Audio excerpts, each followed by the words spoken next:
it's really not about him. It's really a combination of the picture that I seen. My friend who has since passed away, you know, who had some trouble in his life, you know, at the end of his life, and in me, you know, it's a combination of all those three people. Gotcha. You know? Yeah. Made me think, there's the Alpine Club down here in Washington, Pennsylvania, right in Washington. It's a bowling alley, but it's also a private club, and they have a photograph of Sammy Anget.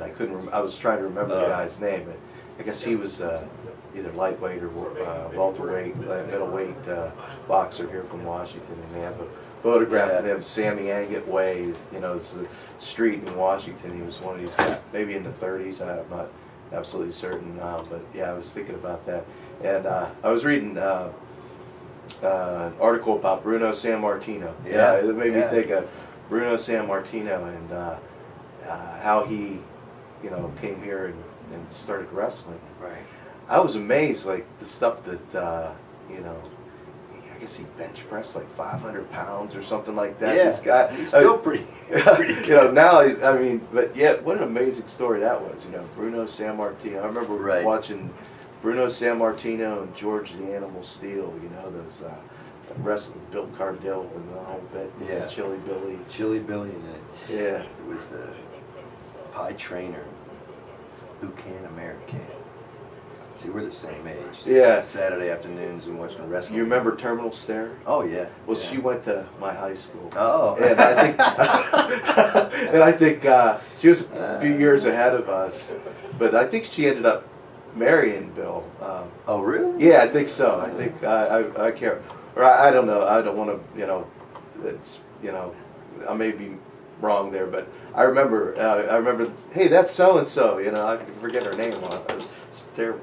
But yeah, her Terminal Stair. She was actually, she went to, I think she graduated from Trinity in '76. I can't remember her name. Okay. Wow. Yeah. So the whole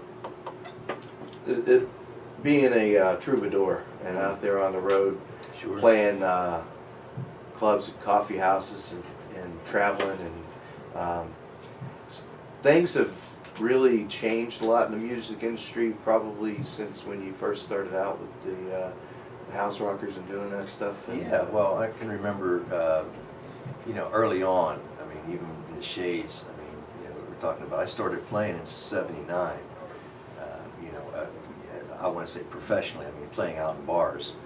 And I can remember thinking that the only way that you were going to record a record was to get a record deal. I mean, that was, to me, that was it. Unless you had lots and lots of money, and you could print up some 45s or something. But nowadays, what it is that anybody can make a CD. You know, and I find it intriguing that, you know, a young person who's, you know, a teenager can, you know, record a record in their living room and sell it that evening. You know, I mean, that's how it's changed for me. You know, I mean, to me, it was always something that was. You know, when we got our record deal, you know, with Rounder in '86 or '87, to me it was like, wow, you know, this is amazing. Yeah. You know. Well, that was the whole thing too when I was now you don't coming even up. think about it. I mean, you don't even think about it, getting a record deal. It's almost like useless. Yeah, being discovered. I mean, you know, I moved to Boston in the late '80s, and that was. At that period of time, there were a lot of bands breaking out of there, like Till Tuesday and all that kind of stuff. Mid '80s, '87, and you know, coming from, that was the first time I moved out of my hometown, right? And so you really opened your eyes when you go to a much larger city and you get an idea of what. There's a lot of people out there doing the same thing, you know. Right. And now, with the way the internet has opened up, there's a lot of people out there doing it and just sifting through it. Well, that's the thing. That was my, you know, thing too, because I mean, the opportunities for people like you and I are so great. But also, you know, you think about, you know, being heard. People have to sift through a lot of not so good stuff to get to the honest work. I think, you know. Yeah. I don't want to say that, you know, everything is subjective, I guess, but I mean, it just seems like anybody can make a CD, you know.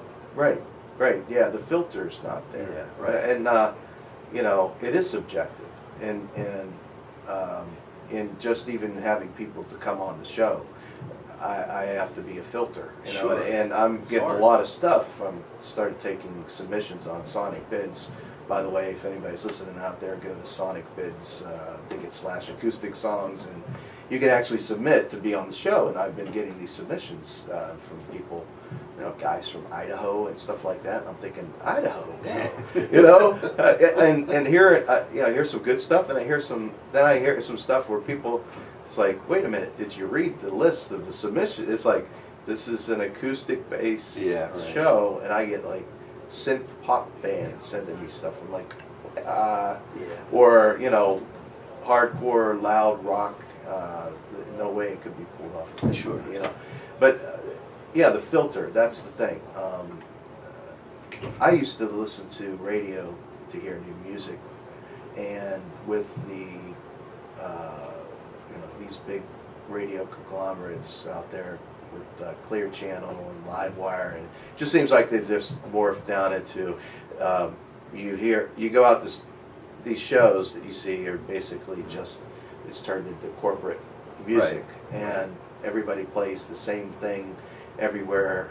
A lot of the even people told me the public radio stations are now even becoming more AAA corporate, you know, in their They're all playlists. trying to make money. Yeah, I mean, if you're hearing the Rolling Stones on public radio, there seems to be a problem, as far as I'm concerned. Yeah, I mean, and it just seems that's just my opinion. I think that, you know, that's one of the reasons why I feel like for myself I don't play in that league anymore. I don't want to have nothing to do with it really as much as you know, I don't find myself, you know, thinking that that's where I need to be. I mean, I think if you get old enough like us and you start thinking about this as what we do as our art form, as our life, mm-hmm. you know, our lifeblood really, it's Mm-hmm. more than just trying to get a hit record.